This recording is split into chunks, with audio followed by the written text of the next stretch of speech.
Hey, what's going on, everybody? What's going on? I hope you're doing well. Welcome to Dr. Boyce Daily. My name is Dr. Boyce Watkins, and Dr. Boyce Daily is where we talk about things going on in the world of finance and economics and things like that. And also, today I wanted to kind of address what's happening out in California. The first of all, I want to just give my greatest, most sincere condolences to everybody in California and what they're dealing with. Right now, California is LA, and that particular area is really having some problems.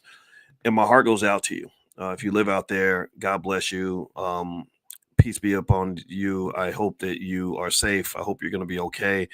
And I'm very sorry that you're going through this. I think that just this idea that we're kind of people have politicized it and everybody's trying to figure out who to blame and all that. And I do think that there is a conversation for that. At the same time, right now, I'm just really trying to imagine what it feels like to kind of lose everything like this. A lot of people have lost everything. A lot of people are grieving. I have a lot of friends out there, and from what they're telling me, it's rough. Either you are going through it or you've got relatives going through it, and people coming to have to come live with you, and think crazy things like that. So so I hope you all will give a shout out to those individuals, and also make a donation or something. If you see a trusted charity that's trying to raise money for those folks, let's do it. I saw something where the Biden administration basically said they were going to um, that they were saying they were going to cover 100% of the expenses for those who were victimized by the fire. I found that really interesting because I thought that was the job of the insurance companies, and for the insurance companies to not be present in California. I'm really curious, just from a financial standpoint, how that happens. How is it that so many insurance companies are not in the state when they're needed the most? And in case you want to know the magnitude of the loss so far, right now they're estimated to be between 135 to 150 billion, which would make this the costliest natural disaster in U.S. history. Lots of landmarks are lost, lots of things that can't be replaced. Secondly, you have insurance losses of about 20 billion. Major companies like Allstate and Chubb are going to be heavily impacted. I don't know what this will do if you're an investor. I don't know what this does with stock prices and all that. Not that that's the most important thing, but generally speaking, it does matter. Investing matters. We talk about investing here. We're not going to stop. And in fact, actually, if you stick around to the end of the video, I have a stock that I want to share with you guys that I believe is a good long-term asset to hold in your family portfolio. Most of you are building wealth. Give me a yes if you are building wealth and you are doing this for your family. Give me a yes if you are a wealth builder. This is the space where Black wealth builders gather. You ain't got to be Black to be here, but you got to love Black people. Also, 12,000 structures have been destroyed or damaged with the Palisades Fire. That accounted for 5,300 destroyed structures. 5,300. I mean, you think about 12,000 structures or 10 or 12,000 homes. Every one of those homes is really valuable to the people that lost them, every single one of them. And that's the part that just really gets to me and just makes me emotional. About 180,000 people have been forced to evacuate. That's a problem, right? Because you talk about things we discuss here when it comes to investing. We talk about things like emergency funds and all that. Well, this is the time where the emergency fund definitely kicks in. And one of the sad stats about Americans, on their emergency funds, is that most Americans don't have them. Most Americans don't have enough money to, for even basic expenses in the case of an emergency. And that's kind of sad. That's kind of scary. In fact, 37% of Americans can't afford an expense over $400, and 21% have no emergency savings at all. Half of all Americans can't afford a $1,000 emergency using the cash in their bank accounts. Also, 6 in 10 Americans are uncomfortable with their level of emergency savings, which creates tremendous amounts of financial anxiety. This is a big problem. This is a big issue. And this issue is really popping up in light of what's going on with the fires. Now, what I want to talk about is a little bit of the financial angle of this so we can understand kind of what's going on here.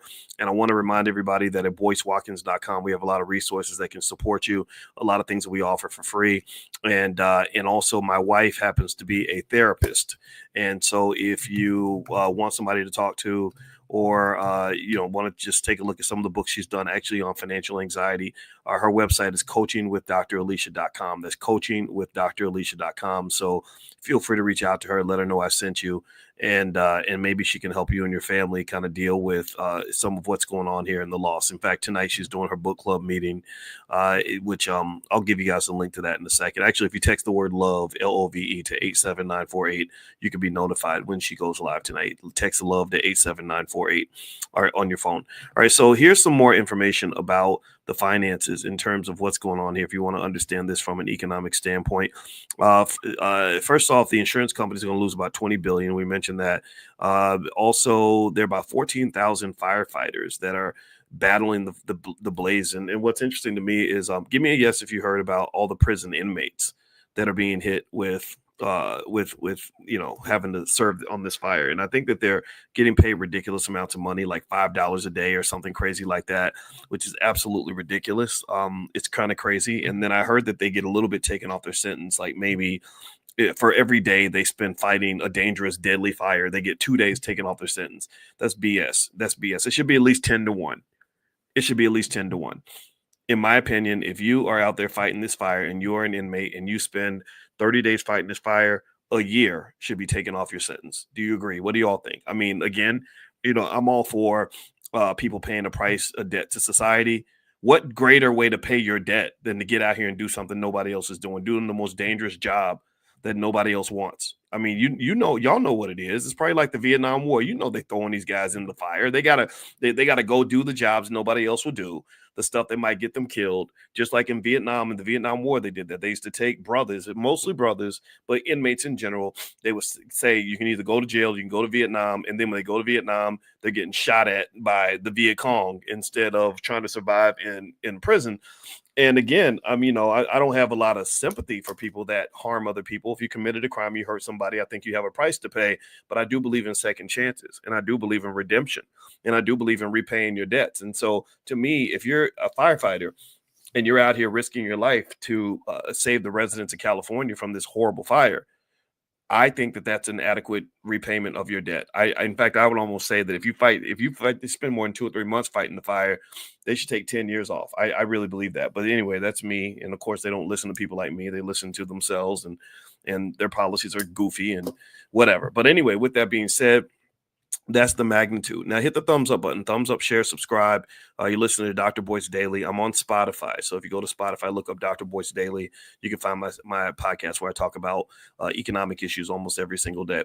Now, some other little things you might want to know about the fire is that, there's sort of this issue of kind of thinking about the impact on insurance premiums, real estate costs, things like that. In California, home insurance premiums in the areas where the wildfires were subject to occur had already gone up by 300% over the last 5 years. So it was already going up. Some homeowners were paying as much as $5,000 a year just for the basic coverage. I personally think that should at least be an option. I know that California, I'm not sure. I think they have laws where they put caps on the cost of insurance.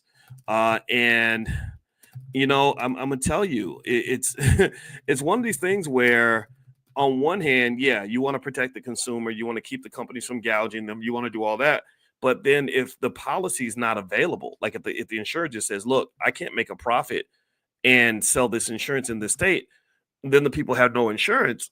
That's a problem, right? So right now, basically, California regulates home insurance rates through the California Department of Insurance. Insurers have to obtain approval before they implement rate changes. So they got to go through a long process. They have a regulatory framework that's designed to protect consumers. However, due to the wildfire risk kind of going up and the rising costs, insurers have been basically seeking major rate increases. So in August 2024, before the fire, the CDI basically approved Allstate's request to raise homeowners insurance premiums by about 34%, which is pretty massive, which is crazy. State Farm got a 20% rate hike. However, I think that even despite that, a lot of people still lost their policies, right? Here's the thing. Here's the hard part about economics that is not fun or comfortable for anybody. But it's a fact. It's a fact. Most economists will agree with me on this. When you put in price controls, you run the risk of harming the market. When you don't let the market do what the market does, the market may not exist. It's like, let's say that you, Let me think here. Here we go. Here's an example of a broken market that relates to dating. How about this? How about we do a dating example, since everybody likes to talk about relationships and they don't understand that dating is a market, just like a job market, just like a grocery store, just like a stock market. All the dynamics that I taught at Syracuse University for over a decade on how markets work applies to dating. So let's say that you are a woman who doesn't have a lot going on. You don't really care about making your man happy. You don't care about keeping up your appearance, but you want a man who's 6'5", makes $1 million a year, and will spray rose petals on your doorstep every morning and expect nothing in return. Is that woman going to find a man? Typically, is she going to find a man 6'5", $1 million a year, who will do everything for her and she does nothing for him? Yes or no? I'm going a little bit Kevin Samuels to make this example, even though I disagree with Kevin on a lot of stuff, but I agree with him on some things. But he and I don't think he saw me as an ally. So I want to make that clear. What do y'all think? What do you think is going to happen to that woman if she's expecting all these things from a man and she's giving nothing in return? You think she's going to find a man? What's going to happen in her life? She's gonna be single. She's nobody, 6'5" and $1 million in the bank and all right. That's not gonna happen, right? Especially if she's not offering anything in return. Now, if she's got a lot to offer, gorgeous and kind and sweet and loving and all that, then the market changes for her, right? Same thing is true with men. Like you might have a man who's like, yeah, I work at Burger King, I weigh 400 pounds, and I'm not, and I won't even take you to the Cheesecake Factory, but yet I want to date the prettiest girl in the city. But that's not going to usually work. He'll probably go on some podcast and complain that women have their expectations are too high and all this, right? But what they don't understand is that you've broken the market. Basically, you've broken the market with what might be defined as a type of price control. You've broken the market. So what do I mean by that? Well, you took yourself out of the market and you destroyed the market by putting excessive expectations and demands on the market. Okay. Like when you were little and you pedaled your bike and you pedaled too hard and your chain broke, right? So basically you broke the market. So here in California, in my opinion, let's go back to California. I believe they broke the market. I believe that even though they were like, no, customers should not have to pay more than whatever amount for insurance, they were basically like the person who's offering very little but expecting a whole lot. Right? They were basically saying, look, we expect you to give full coverage. We expect you to make them whole. We expect you to show up and write a big, gigantic check for any loss that might occur, even though we know that everything that stuff can literally catch on fire in a second, and California can turn into a walking hell in a matter of seconds. But yet we want you to defend us against all that, but we don't want to pay you right. And I hate saying it like that. And I'm not a person who's like pro corporate America in every case. I'm telling you, capitalism is bad in a lot of examples. But this is a situation where I could have told you what was going to happen. I could have told you. People are going to opt out. No different from that lady who says, I'll do nothing for you, but I expect you to be 6'5" with $1 million in the bank. The guy that's 6'5" with $1 million in the bank is going to be like, well, what's in it for me? You're not paying me enough. So the same thing is true here in California. I believe that the price controls were not to the benefit of the American people. That's the point. I don't believe people benefited from the controls because now you have people out here with no damn insurance who done lost everything right now. And I'm gonna tell you, I don't know. I mean, again, I'm not saying that it's easy to pay $5,000, $10,000 a year for homeowners insurance. I mean, that sucks. That's expensive. Maybe moving is something we'd have to consider. But even in that case, I bet you a lot of people wish they could just have paid 5,000 or 10,000 a year and gotten their property replaced in this tragedy. And this tragedy makes me sad because I see a lot of dynamics that really didn't have to take place. It didn't have to really be this way, in my opinion. But again, I'll leave that up to you. All right. So anyway, do me a favor. Please hit the thumbs up button. Thumbs up, share, subscribe. You're listening to Dr. Boyce Daily. My name is Dr. Boyce Watkins. This podcast is on Spotify. So look up Dr. Boyce Daily on Spotify. You can find me there. And again, tonight, Dr. Alicia is doing her Black Love Book Club, where she actually, as a relationship therapist who sees hundreds of couples every year to help them with their relationships using scientifically based techniques to help you to improve your relationship. She's doing her book club tonight. So if you want to be notified, text the word love to the number 87948, and then we'll send you a text when she gets started. And also I do my thing as well. So my wife and I work together a lot. She's a licensed therapist and a full professor of social work. So she helped me to create the first ever Black financial therapy department in the Black Business School, where we are the only institution on the planet that has a department specifically focused on the psychological barriers to building Black wealth. We have real solutions that have been implemented, and some of those solutions, you can find them if you go to drboycebooks.com, drboycebooks.com. Feel free to take a look. All right, so let me hop back in and let's talk about this California wildfires again, just kind of like some last little points on this. If you're thinking about moving to a state like California, and let's say that you definitely want to move out there, this incident is definitely going to impact the real estate market. It's going to impact home building markets. Do I think that if you run out and go buy home builder stocks on Monday, I don't know if you'd be able to make a bunch of money this way because the market knows everything that you already know. So even though it might be tempting to think, oh yeah, if I go buy stocks that are in this industry, I'm going to make money. I don't think that's the case. I think the market has something called market efficiency, where it adjusts very, very quickly to new information. So the whole world knows everything going on in California. You ain't the only one who watches the news. You're not the only one who knows that there's a fire. You're not the only one knowing that there's going to be an economic impact for sure. There's going to definitely be a lot of money made on this tragedy, and that makes me sad as well. But if you were to move out to California or anywhere, one thing I would say is that if you move anywhere, especially California, you'd want to check that wildfire risk, right? So they actually have something in California called the CAL Fire Hazard Severity Zone Map. So you can probably look that up online, and you can look at that to see if your area that you live in is at risk of a wildfire. I believe that with climate change happening, you're going to see more of these fires over time. It's never going to stop. Now, I'm going to have to pause. Speaking of stop, I got to stop and do a sound check. Give me a yes if you can hear me. Aj says there's no sound. Can you hear me? Give me a quick yes if you can hear me. Whenever somebody says I can't hear you, I got to double check because I get real paranoid about that. So give me a quick yes in the chat. Let me know you can hear me. And once I see the yeses, then I'll know that I'm not talking to myself. Okay. Thank you, Linda Brown and Donovan and Ricardo and Aminta. Okay. So sorry, Aj. Hopefully you can hear this, but maybe you can't. But yeah, it looks like the audio is good. Okay.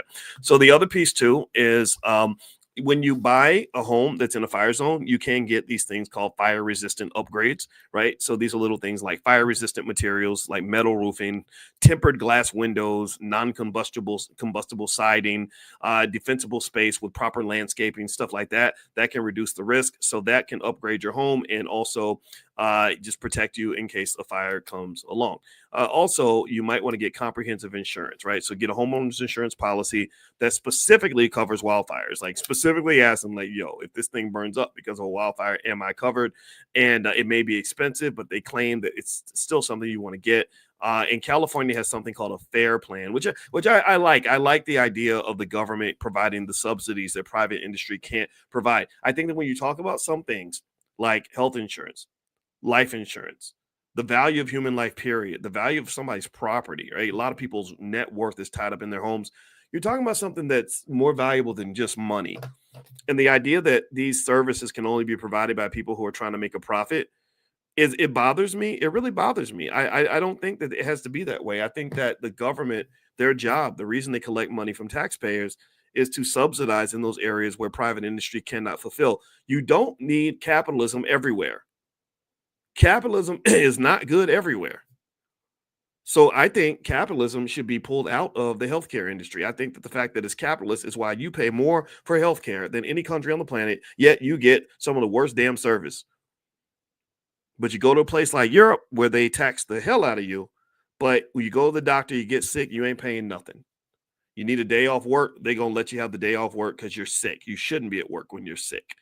America doesn't do that because capitalism can be a slave driver. So that's why don't you ever let somebody call me a capitalist. Being called a capitalist is damn near as bad as being called the N-word for me. I'm not a capitalist. So if somebody says, well, Dr. Boyce teaches black capitalism, I need you to correct them. I need you to tell them that Dr. Boyce teaches powernomics. Dr. Boyce teaches free enterprise as a pathway to black liberation. Dr. Boyce teaches black economics, black ownership, and the fact that we need to invest from an early age and also invest for our families and have generational wealth. That's what Boyce teaches. Boyce does not teach capitalism. Stop accusing me of being a capitalist. That's not what I am. But I also don't run around with other labels that you've seen in some of our civil rights movements. You have people running around with these little white-owned labels, almost like when they put a Gucci label on you, or a Prada label, or whatever, or a Louis Vuitton label. Well, we got these other political labels like Marxist. I am a Marxist. Like all the Black Lives Matter leaders were all like trained Marxists, and I'm like, no, I'm not a Marxist either. I'm not. No. I like Marxism. Actually, I like a lot of it. I think that their critique of capitalism is great, but I don't think that's the solution for Black people. I saw some of the civil rights movement. Unfortunately, it was a blackened version of Marxist philosophies, and that's not the solution, in my opinion. I think the solution is we have to be independent. We have to own stuff. We got to invest in things. We've got to educate our kids. We got to build our families. We got to love each other. We have to pursue our excellence, and we got to stop worrying about what white folks are doing, because I'm not interested in that. I'm interested in what Black folks are doing. So that's what I believe. That's what I do. That's who I am. Shout out to other people who agree, like the Nation of Islam. I was watching the Muhammad Ali documentary today, and I'm gonna tell you, I get so pumped up when I watch Ali documentaries, because Ali literally ran the same streets as me back in Louisville, Kentucky. When they showed that documentary and they showed Central High School, I said that's where my grandma went to school. She went to school with Ali. When I see him running down the Broadway, I'm like, yeah, I remember being on Broadway, going down Chestnut Street. Like, that just inspires the hell out of me. And I love the fact that Muhammad Ali, similar to myself, had a very deep and meaningful relationship with the Nation of Islam. I lived 2 blocks from Farrakhan's house for about four years.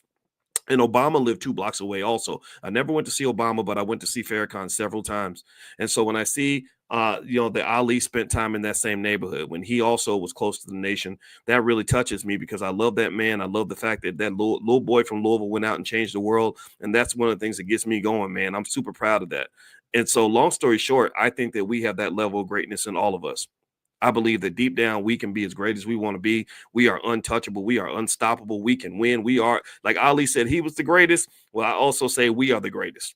So when you talk about Black economics, I want our children to be Black economic champions. That's what they're going to be. And that's the energy that I'm coming at you with. And that's what I believe. So anyway, let me hop in, and I'm going to give you guys a stock that I like, that I'm going to invest in. Actually, I'm going to go to E-Trade, open up my E-Trade right now, and I'll buy some shares in this company.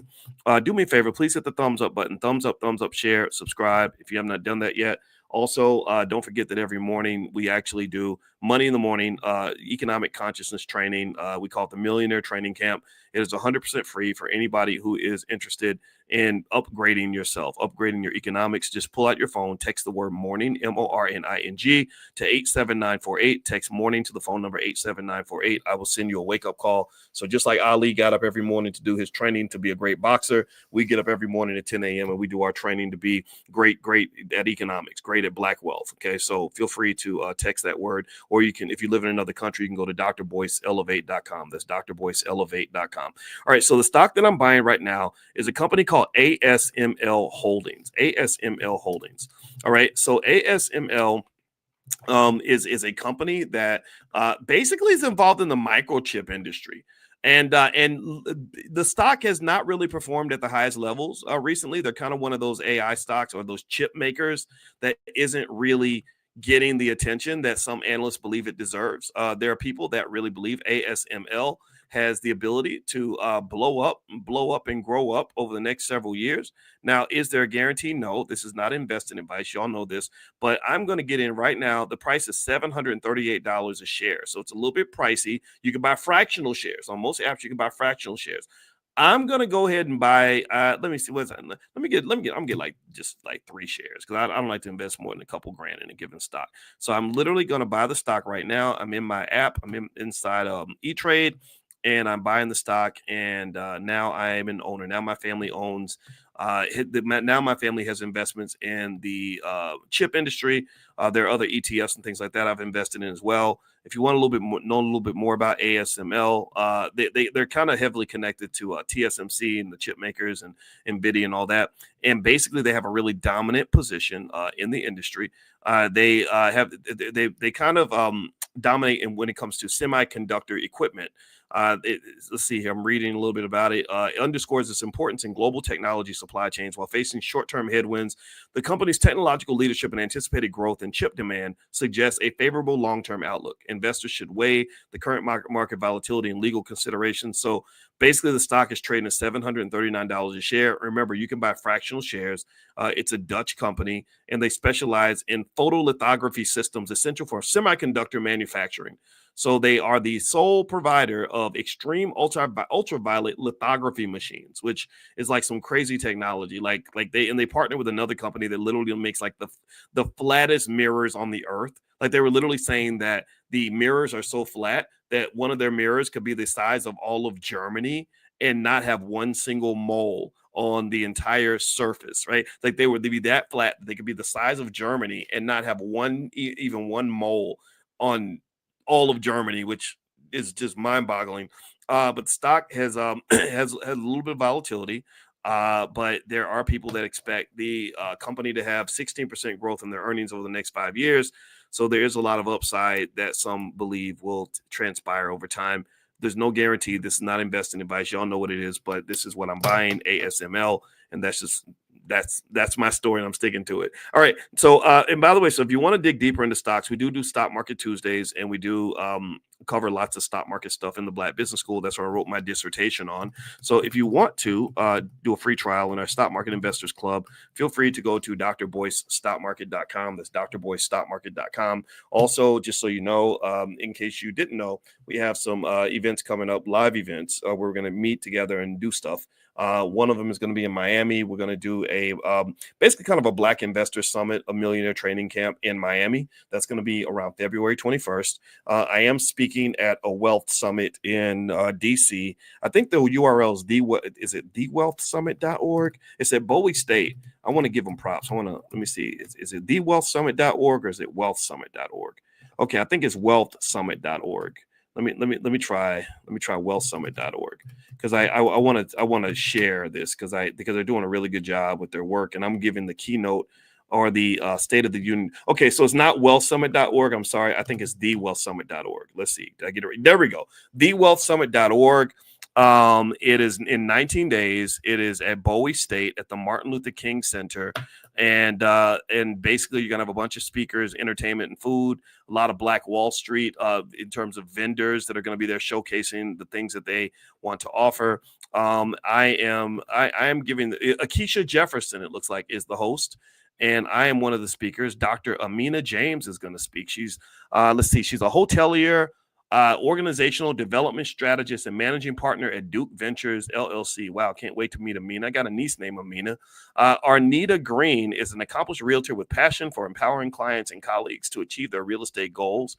We got Marcel Umphrey. This brother is a real estate investor, coach, mentor, consultant, and philanthropist who is just, it looks like he's an absolute badass. Never met him, but look forward to it. Dr. Aubrey Grant is a sports cardiologist practicing at MedStar Union Memorial Hospital. Okay, so we got the doctors in the building. Paul Bechet Williams, he is the owner and operator of a private practice, Hearts in Mind Counseling. Y'all know we need therapy. Y'all know we need counseling, where he specializes in individual counseling, corporate coaching, marriage, family, etc.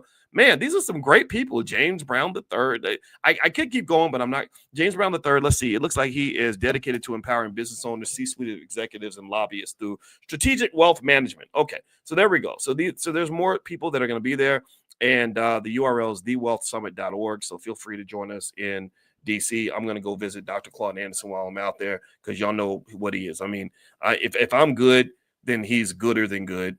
If I am a goat, then he's a super goat. Dr. Anderson is the reason that we exist. He was doing this long before any of us were born, and he is the superhero that the Black community needs to put on that perch to honor and to respect that legacy for that man who has done so much for the Black community. And in fact, if you want to go support him and learn about his books and stuff, you can go to powernomics.com. That's powernomics.com. So I'm going to get out of here, guys. I'll see you hopefully in class tomorrow. Don't forget, you can follow the podcast on Spotify. Just look up my name on Spotify. I got a couple of podcasts on there. And also, that's it. So I will see you guys soon. Have a good day. God bless you. Love you. And you guys take it easy. Peace.